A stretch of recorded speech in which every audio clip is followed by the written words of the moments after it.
Working for you in high definition, this is Channel 4 News Today. Good morning, everybody. Welcome to Channel 4 News Today. I'm McCloy. It's August 25th, 2013. We're going to start the day off with your forewarned weather and Nancy Van Camp. Like always, a warm day yesterday. Is it going to continue? Basically, today is almost a repeat of yesterday. We take a look outside this morning. The sun is shining brightly. An absolutely gorgeous morning over downtown Nashville. Humidity remains on the low-ish side, which is, a good thing. We will take that, no problem. All right, good pool weather, looking similar to yesterday. Yes. Nancy, thank you very much. We start the 6 o'clock hour with some sports news. Former Titans linebacker Jamie Winborn is missing in Atlanta this morning. The 34-year-old has not been seen since Friday morning. According to a local TV station, his wife called police with concerns about his behavior, saying he had guns and drugs in the home. Officers removed several weapons and some marijuana.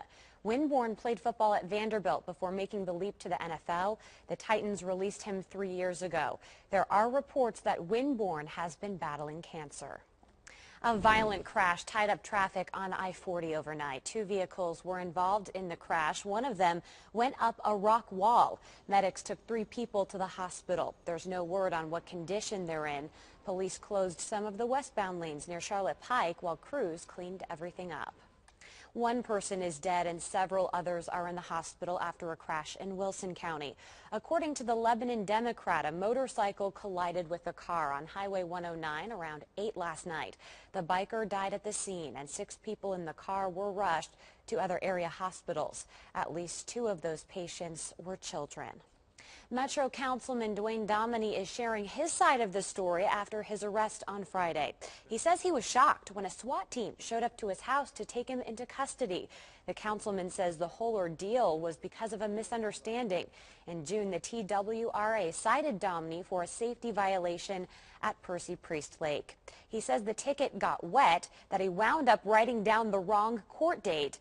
A warrant was issued after he missed that court appearance, and the next thing he knew, officers were at his front door. Dominy expects the matter to be cleared up quickly in court. A hearing is set for September 12th. Some state lawmakers want to take a second look at Tennessee's Stand Your Ground law. According to the Tennessean, members of the Black Caucus are calling for a review. Stand Your Ground laws have been under scrutiny since the Trayvon Martin case in Florida. Some Tennessee lawmakers say the law does not need to be changed, arguing that an adjustment might lead to confusion. 50 years ago today, Dr. Martin Luther King sat down for an interview on Meet the Press. The show aired just 3 days before his iconic I Have a Dream speech. Today you'll have a chance to watch that interview in its entirety.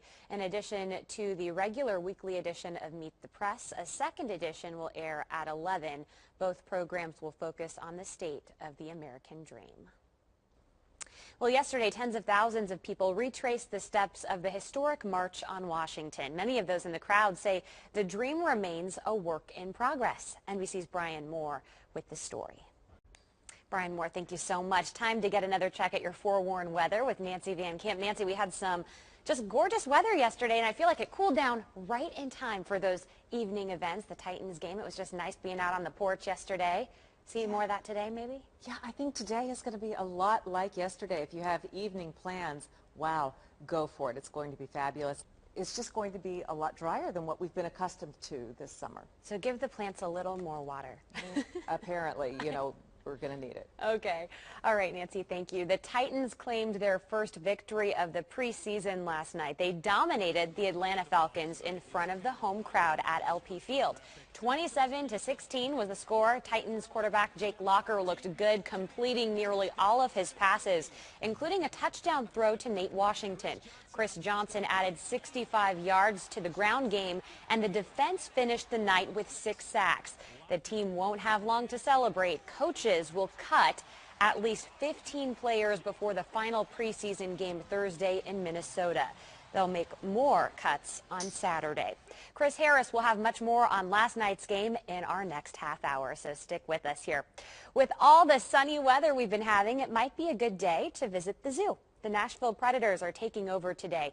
This afternoon, fans are invited to join the Preds for games, giveaways, and an autograph session. The event runs from 1 to 5. The South Nashville Little Leaguers will be watching the final game of the Little League World Series today. Yesterday, the team received a warm welcome during a celebration at a Brentwood restaurant. Nashville Mayor Carl Dean was among those cheering them on.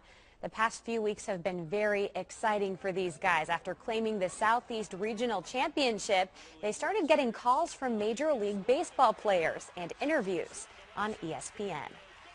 It's really exciting because all this time we didn't know how many people were here supporting us. We knew we had a lot of people, but we didn't know we had this many. And you just walk around and see people with Southeast shirts on. It just makes you happy and excited just to know that other people were rooting for you.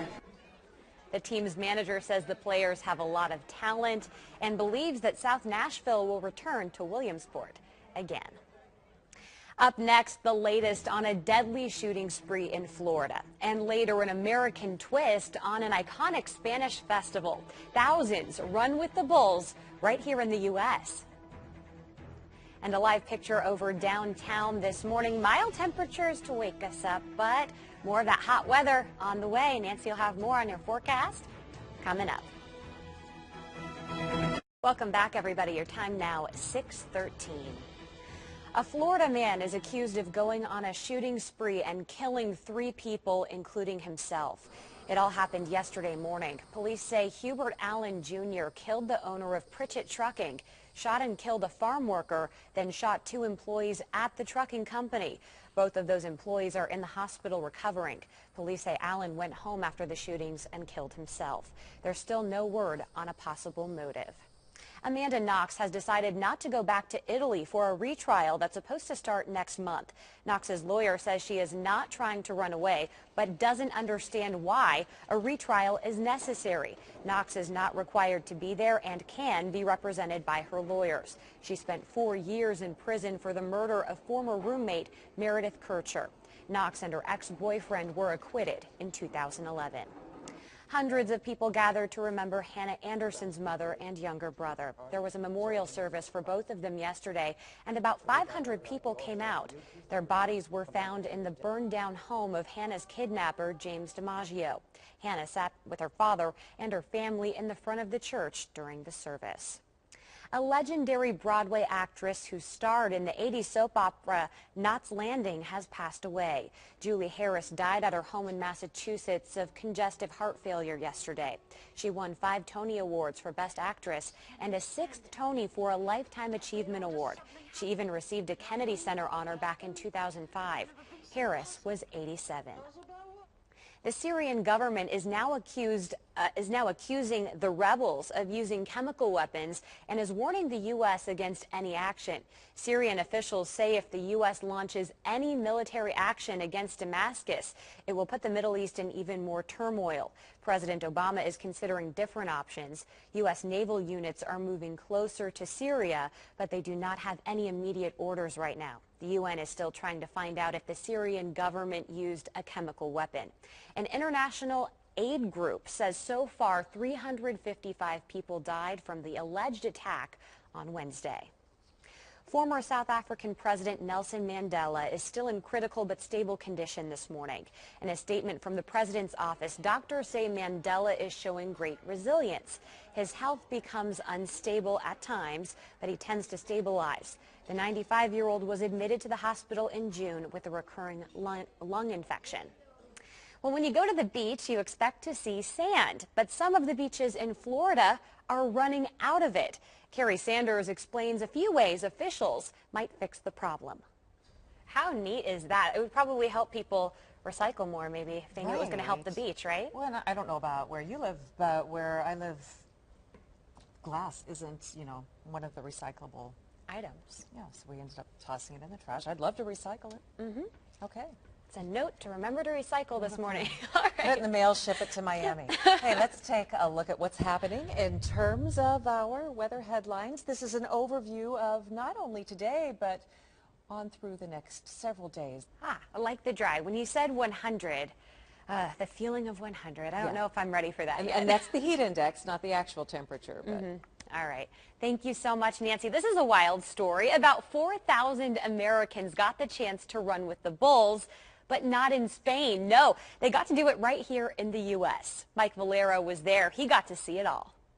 Now, I can't believe 4,000 people have the guts to actually do that. That was Mike Valero reporting. Mike, thank you. So the good news about the Bull Run, no one got trampled. There were no reports of any injuries. We are at 6:23. The library is not just for books anymore. Tools and other items are starting to appear. Just ahead, a look at a growing trend across the country. Plus, a Headbangers Ball will take you inside the world of air guitar championships.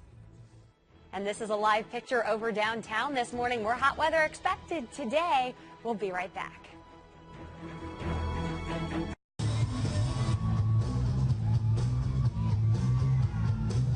Oh yeah, that guy has some awesome headbanging hair, and he should, because he's the new air guitar world champion. Yeah, Eric Mean Malin took home the title yesterday in Finland with his performance of the band Weezer's song Hash Pipe.